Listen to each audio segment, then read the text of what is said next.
Welcome to the Real Business Lifetime Lessons podcast, where Carolina business leaders get real about growth, grit, and leadership. Today's guest is Michael Baer.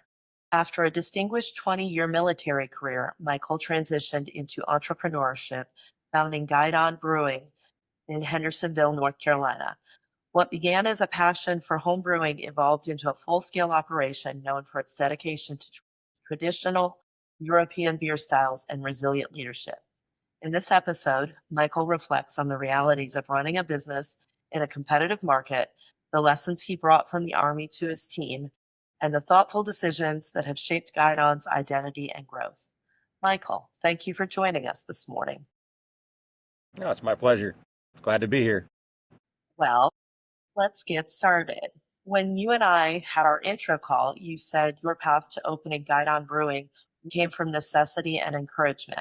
Looking back, what was the most pivotal moment that made you say, yes, I'm really going to do this? So I think the most pivotal moment was when a very good friend of mine suggested open a brewery. He's a beer distributor down where we used to live, down in Georgia. We were just sitting around having a beer one day. I was telling him about my difficulties finding a job outside of the Army, and he suggested opening a brewery. And the time was certainly right in America then. We're going back roughly 10 years ago. So that was probably the most pivotal moment. That's what really got me thinking about it. And from there, it was a fairly easy choice. It was a very popular industry at the time. Breweries were popping up everywhere. They were all very successful. So we figured, why not?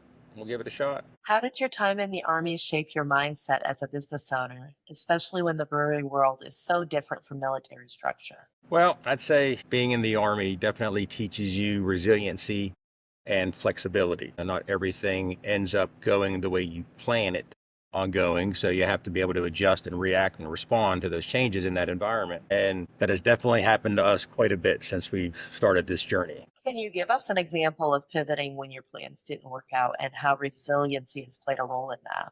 One major example that has proved to be an absolutely necessary component to a brewery in this area is food. We had no intentions or desire to open a kitchen when we first started. So we went down the food truck route, which was what breweries around here typically do. That comes with its own challenges and difficulties. So at a certain point, after about 3 years of running the brewery, we decided that opening a kitchen was probably in our best interest. We took a portion of the building, turned it into a kitchen, and began providing our own food to our customers, which provided us a lot more opportunity, flexibility in the food options, consistency and reliability in the food. Food trucks don't always show up if the weather's bad or they break down or whatever the case might be. We're stuck without food. That will affect sales for the day. Adding a kitchen has been very beneficial. It's also been difficult. It has become the single most complex and difficult component of our entire operation. It's staffing and my time that has to be spent on the kitchen versus other areas of the business. That really makes sense given that running a tap room and running a kitchen is almost combining two different business elements. You've built a team that navigates everything from taproom services to distribution. What's been your biggest lesson in leading civilians versus leading when you were in the service? Well, the way you talk and interact to them is obviously going to be very different in the civilian sector versus the military. I wouldn't say it wasn't difficult for me to learn that. I mean, obviously, I knew that coming into this, that my employees for me here are not the same as the soldiers that were under me in the Army. Here, they have a choice whether they work for me or not. And I want them to stay. I want to retain those employees. So you have to treat them with respect and dignity and provide them a work environment where they're comfortable and happy. So that's probably the biggest difference, with just the way you communicate and talk with them. What practices have helped you earn that respect from your staff? Well, treating them with respect and having realistic expectations of what I'm going to get out of them. You know, I can't have one cook in the kitchen and expect that person to do the job of 3 cooks. So if we're short staffed, I have to lower my expectations of what happens that day. Take certain things off the menu. Accept the fact that there's going to be longer wait times. Maybe close the kitchen an hour earlier than normal just to give that person more time to clean up. Same with the brewery. If we only have one brewer Instead of having a brewer and assistant brewers, then we're going to have to adjust things. We're going to have to take some beers off the menu, do fewer seasonal and rotational beers, maybe cut back on distribution a little bit because we just can't produce the volume. So if I'm constantly riding the one person to do the job of two or three, they're eventually going to move on and go work somewhere else. We've all seen that. When we run a business, there's also that element of sometimes you got to wear that hat too. I don't believe in asking your staff to do a task that you wouldn't have done yourself if you needed to.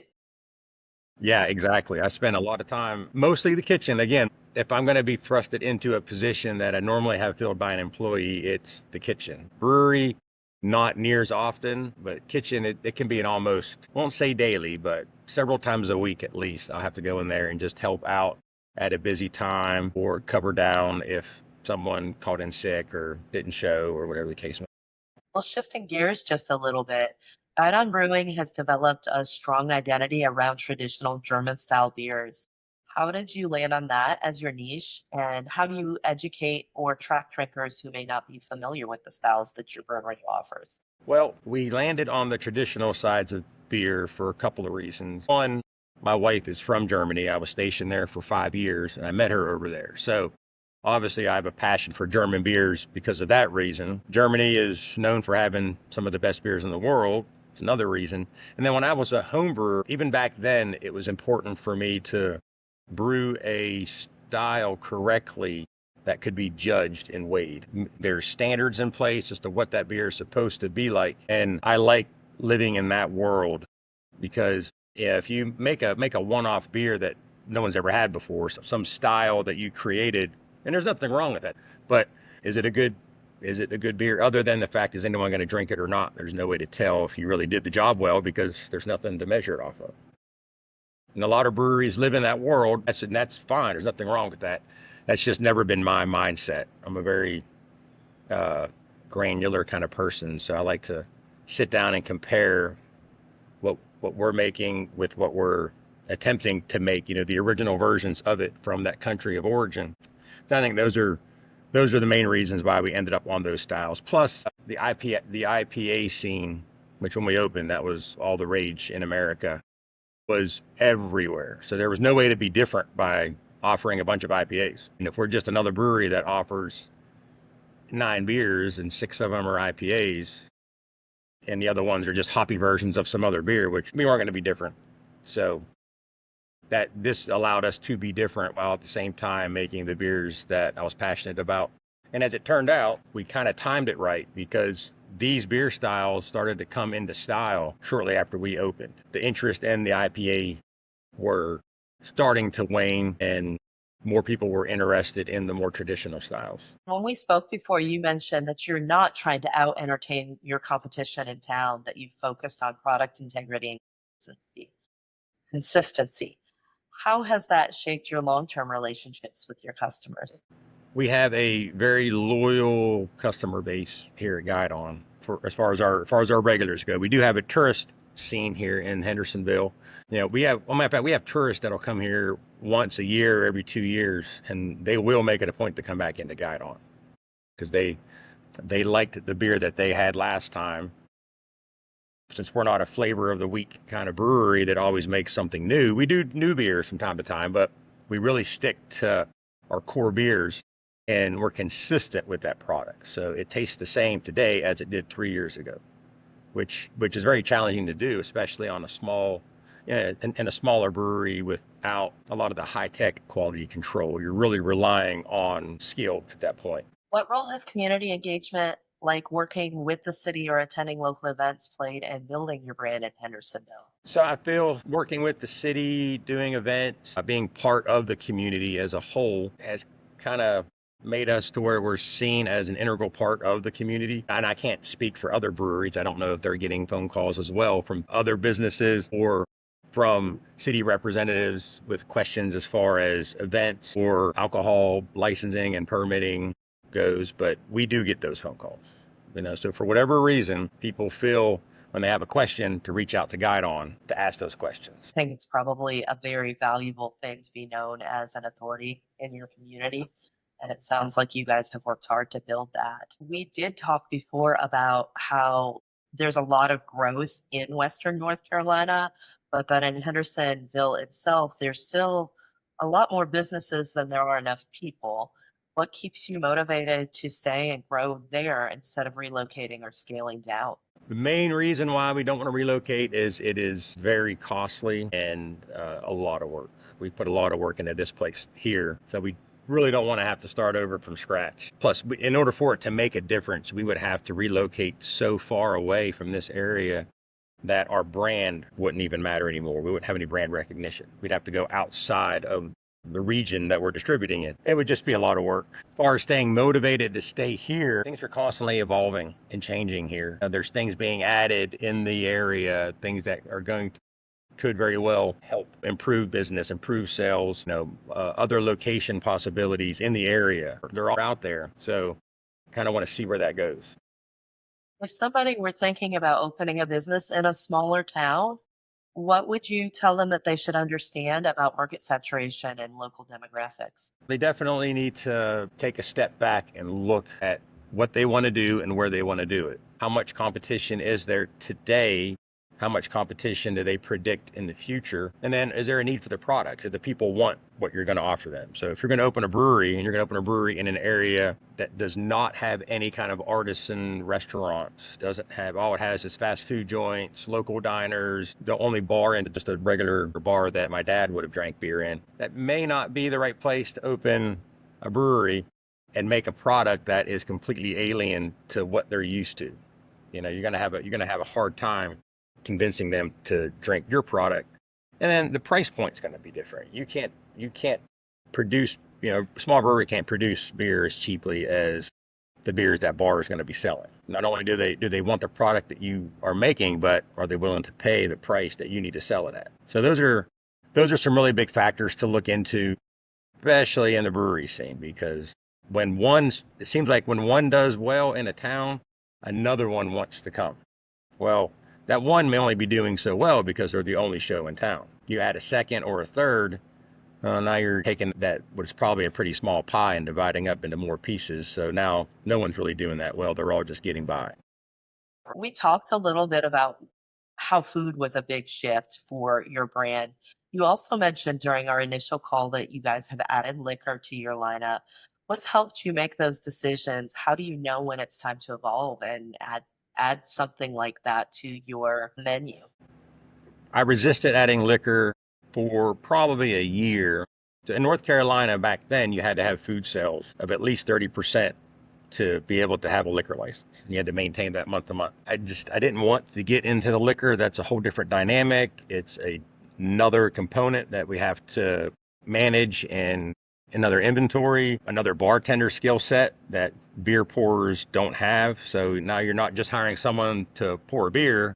They have to either know how or are able to quickly learn how to make cocktails, and depending on the night, make them very quickly. So the line doesn't just keep getting longer and longer. But the big reason why we ended up getting it was to differentiate ourselves, to give us an advantage over the competition, because we were the only brewery that had a kitchen, that had our own food sales. Everybody else had food trucks, which doesn't count as far as the state was concerned. So we thought, well, let's go ahead and pull the trigger on that, because we would get a lot of customers that would come in and an example would be, we love your beer. We come here more often, but our friends that we go out with a lot aren't beer drinkers. Or a husband or a wife come in and one of them drinks beer and the other one doesn't. So again, they'll often go somewhere else because they want to both be able to enjoy what they're drinking. We heard that enough times, and then we wanted that advantage while we were able to have the advantage with the food sales. So we went ahead and decided to get the liquor license, and I don't regret it. It has definitely helped. We're still a brewery. The majority of our customers are still coming here for beer, but having cocktails definitely helps, especially on special events nights where we have a party in our event space, or we have a band that has a large following that draws people. They're coming out to see the band. They're not coming out to go to the brewery. If they're coming out to see a band and not go to a brewery, they very well might not be a beer drinker or a craft beer drinker. So again, the liquor fills that void. I know that we see that same challenge with the couple breweries that are in our town. I definitely have some friends that they don't drink beer, or they'll have one beer above and beyond that. That's just not their stick. So They look for what are the other options from a beverage standpoint. What's been your approach to distribution, and what kind of impact has getting into more establishments had on your overall brand visibility? So we self-distribute, meaning we do not have a distributor. We do it all ourselves. Everything from the marketing, the sales rep is an employee of ours. We have our own delivery driver. That is a very wise approach for a small brewery to take if the state allows it. A lot of states don't allow that, so they have no choice. But the profitability through distribution is not as high as retail, obviously. And if you're going to go through a distributor, it's even smaller still. And a lot of distributors, especially if you go with one of the larger distributors in an area, they're not really selling your product. All they're going to do is they're going to deliver it. They're going to add you to a portfolio. They're going to send out an email. Hey, we got a new customer, or we're carrying a new beer. Here's what it is. It'll go in their portfolio. And then that's probably the last it's going to be mentioned until the brewery hires a sales rep to go out and do the job of the distributor. So that is a common thing that does happen, and it can really hurt a lot of small breweries because now they've given up the rights to that brand in a given area. And in a lot of states, it's a lifelong relationship. It's a contractual based, and it's for life. It doesn't expire in 2 years.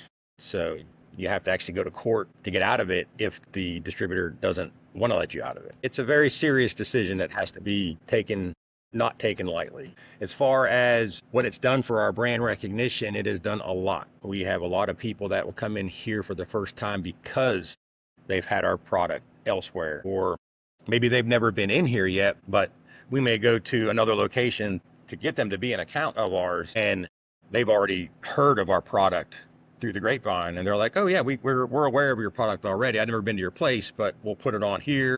Or cases where people have called a brewery, hey, I used to work over here that carries your product. I now moved over as a bar manager.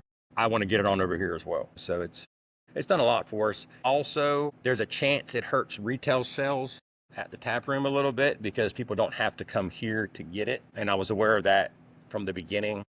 But I figured if a person is only going to come here occasionally to drink our beer, but they're going to go to their favorite local bar more often, then I might as well have them drink it there daily, weekly, monthly, versus coming here once or twice a year. That makes sense. Nobody can really educate on your product the way you can. So it would make sense that if you have the opportunity, and in North Carolina you do, that you would control the distribution process because you get to control the message of how your product is presented. The way I see it is if you're in that corner bar, that's a little bit of a word of mouth referral that's more likely to draw a customer to you. You mentioned when we chatted before that you've been helping other veteran entrepreneurs. What do you wish someone had told you before you launched your business? That's one of the questions I don't really have an answer for because the advice I would want today is not the advice I would have wanted then. Or even needed then. So one piece of advice I did receive was initially my thought was to go wholesale only and not worry about the tap room. Don't worry about the retail side of things and the problems that can come with that. But I was still in Georgia, and Georgia is a state that you cannot self-distribute in. Back then, the tap rooms of a brewery couldn't even sell beer in the tap room. Their tap room was a tasting room only. I was speaking to a brewery in Savannah with one of the owners, and I told him my plan, and he said, you're crazy. He said, you're going to North Carolina. That is a self-distribution state. You should sell every drop you can yourself in your tap room and don't wholesale if you don't have to. That was his advice. Because your initial investment, the amount of capital you have to be a distribution only brewery is much greater because you have to be able to brew a larger capacity to where it can be profitable. So he gave me that advice, and I decided to take it and open a tap room. And he's right. He's 100% correct. We still do distribution though, but not at the expense of the tap room. There's enough to go around. So we're large enough to where we do have excess capacity. So if I'm not going to be using that in my tap room for retail, I might as well have a wholesale market for that. But leaving myself room for growth in the tap room as well. We're not at capacity because we're distributing so much to where when the tap room needs to grow, we can't. Have to figure out that balance when you're going to play both sides of it. If a recently retired veteran or just a new entrepreneur in general came to you with a dream to open a small business, what would be your first few pieces of advice to them? sit down and strongly consider the pros and cons. You're retiring from the military, for example, you're going to have an income coming in from that. Do you really want or need to work the kind of hours that owning your own business is going to require? It's not a 40-hour-a-week job. What do you want to do with your future? Is it a dream of yours to open your business, or is it just an idea? Is it necessary that you open that business, or could you just get a job working for a company or for the government? Sit down and look at the pros and cons, because there's a lot of good and bad to running your own business. What matters most to you? If it's quality of life and it's time off, then don't open your own business. If it's achieving a goal, seeing a dream come true, the satisfaction of having done it and succeeded, and you're not worried about the time off, then maybe it is a good move. I cannot tell you the number of times I've had to explain to a friend who's only ever had a job, and there's nothing wrong with that, that owning your own business doesn't mean that you just have endless flexibility and endless amount of Yeah. time. You have a little bit of control over your schedule, but depending on the type of business, you only have so much. And it takes years to get to a point where, as an owner, you can have it run without you being there. You have to be really deliberate about getting to that point. Yeah, and it's not even just about, it's not even just about, being a control freak. Some people have that problem and they can't let someone else be in charge. But even if you're not a control freak and you don't mind having a manager run it for you, well, okay, well, can you afford that manager? A good manager is not going to come cheap. And is your business complex enough to justify a manager? Is the responsibility there, is that level of responsibility to justify paying a manager there? I guess it comes down to knowing what you're looking to get out of that business if you're going to grow it, especially if you're doing it as an encore career of some sort. You really have to be aware of what the values are and what you're looking for from it before you can just go hire hire a bunch of staff. Yeah. As your business has grown to include food, liquor, events, and employees, how do you approach protecting it all? What's helped you sleep at night? Well, I can only affect so much. I can only control so much. I'm well aware of that, so I don't let the things that I can't change bother me. There were moments, long stretches of time where I'd have trouble sleeping at night. My mind was just constantly going with whatever I didn't get done today, I have to do tomorrow, as well as whatever's due for tomorrow. Just learn to deal with it. I guess that's the resiliency part of that I talked about earlier, being resilient from the Army. I can only affect so much. I can only bring in so much business. I can only market so much. So at some point, it is what it is. You could check every item on the to-do list and there's still going to be plenty of work the next day. So sometimes it's like, okay, we really do need to let that slide till tomorrow. And it's very unlikely that that one specific task is going to keep the doors from opening tomorrow if you prioritize your task. It sounds like you guys run a pretty tight knit team. How do you think about keeping folks motivated and supported in a small business setting like yours? So now we're going to be talking mostly about the brewers, the brewing team. Those are that obviously that the kitchen is very important, but the brewery is crucial. We could do without the kitchen and still have a brewery. We could still bring in food trucks. I allow the brewers to do the job I hired them to do. If I was going to do it myself, I would just be doing it myself. So I hire someone to do it.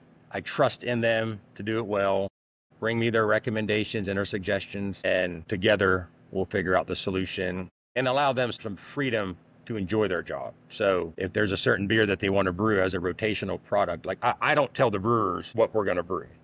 Like if they want to do something seasonal or something fun, they come to me and they say, "Hey, Mike, we're thinking about doing this kind of beer. What do you think?" And then I'll be like, I'll just tell them, well, either based off of past experiences with our beers here, I'll tell them that that's probably not going to do very well, or we've never tried it, or it did well in the past. So go ahead.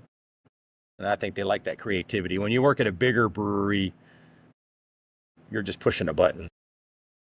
You're doing the same beer over and over and over. And a lot of your very large breweries, they're going to have experimental brewing teams that they're the ones that get to do the new stuff. Whereas the the shift brewers that are brewing the products that are selling, that's all that they do. They come in every day and do the same thing over and over. Here, I like to give them that flexibility. As you've built this business as essentially your second career, How do you think about legacy or planning for what happens to the brewery when you will eventually decide to step away? I think of that often. I would love for this company to last for generations and for my children and grandchildren to take it over. Although, in all honesty, my children don't really have any interest in brewing or in owning a brewery, so I don't know if that's going to be there. As far as grandchildren goes, I'm not sure if I could hold on to it long enough myself for that to come to fruition. That's a long time.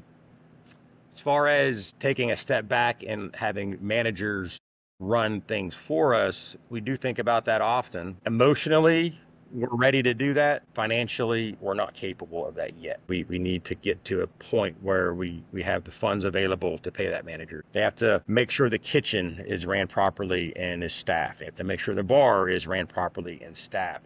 They're not really going to have to do much about the production side of things or outside sales. That'll be a separate department. And I often wonder if between the bar and the kitchen alone, is there really enough tasks and enough responsibility to justify a manager just to do that? But we do have a second location in the area that has to be managed and staffed and stocked as well. And then there's always possibilities of adding other locations, other tap room. We won't move production elsewhere, but adding other retail locations. So when we get to that point, we would most likely hire a manager to take that load off of us, and then we'll get some of our time back.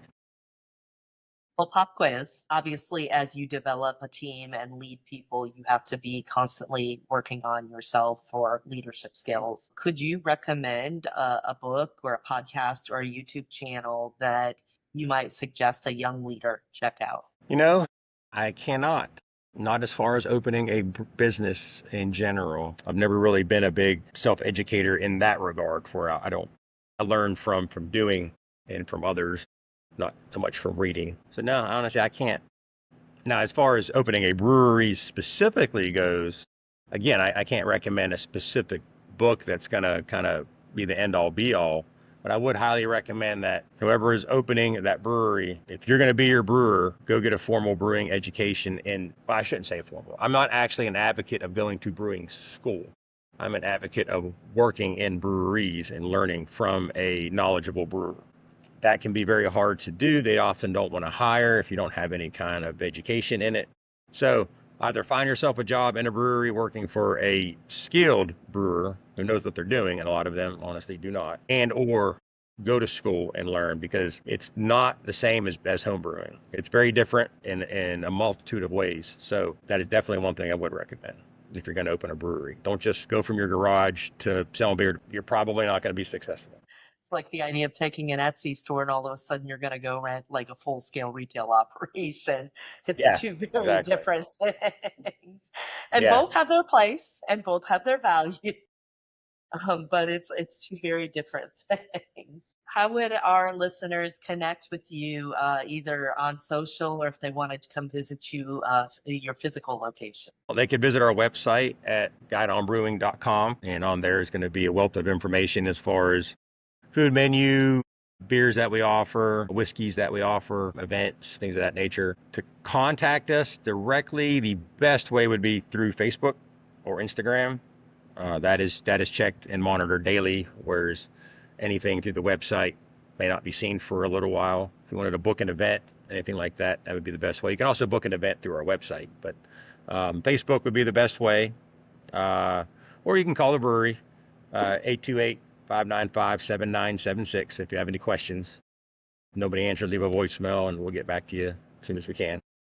Congratulations, Mike. You're the first person who's been brave enough to give your company business phone number. Do you have any other words of wisdom or advice for somebody who is newer in the business, whether they're working toward an encore career or leaving their full time job, or if they're just fresh out of school and they've got a dream?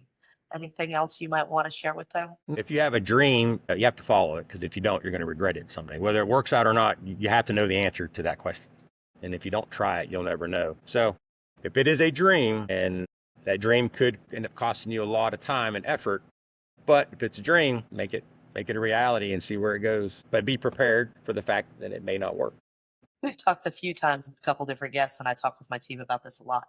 A lot's not going to work. Yeah. That's kind of the deal when you work for yourself.